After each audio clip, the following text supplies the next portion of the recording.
Why is Nick Saban so worried about his players having their shirts tucked in during practice? I saw this video just a couple days ago.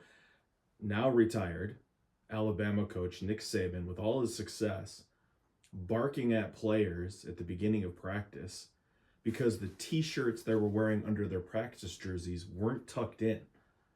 And they asked this question, why are we tucking our shirts in? Why is that such a big deal? And then they'd run wind sprints and they were worried about, why is it so important that we're touching the line on the grass before we hit the ground, turn, run back? Why are all these things so important? They seem like so small.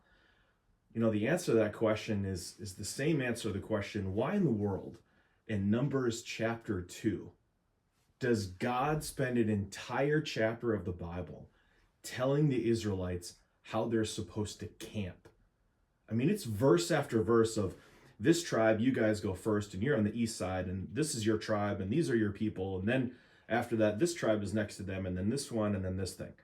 And then on the south side, this tribe, these things, this thing happens, and here's who camps here, and what in the world, and all of the things that are going on that are so major. They're in the desert. They're looking for water. They're trying to create their own new society. They've been slaves in Egypt. What in the world is the deal with figuring out who's supposed to camp where? And the answer is the same as why you need to tuck your t-shirt in during practice. Simple things matter. Do the simple things well. But God's is a little bit more than just because we're trying to win football championships. God does this thing where out of chaos, he can create order. He's done this with these Israelites who've left Egypt. They don't really know who they are. And yes, he's given them a lot of laws, but he has them set up camp around the tent of meeting, this place that symbolized God's presence among them.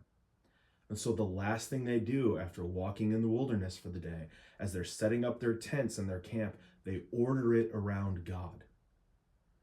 And in the morning, after they wake up and they break camp, they are already ordered around God. God does this thing where he creates chaos out of order, and he still does this. I know of people whose lives are total chaos and they're a mess, sometimes because of circumstances, sometimes because of circumstances of their own making. And yet God can create out of their chaos life, order, purpose, and meaning. But in order for that to happen, you've got to order your life around God. My hope for you is that in this season now, where we're shifting from summer into fall, where vacations are going behind and now new rhythms are being established, that you are ordering your camp around God, that you are ending your day and beginning your day with God at its center, that you are doing simple things well, like taking just a moment to pray and ask God's blessing on you as you rest and God's blessing in your new day. That's my prayer, my hope for you. Thanks for checking out this video.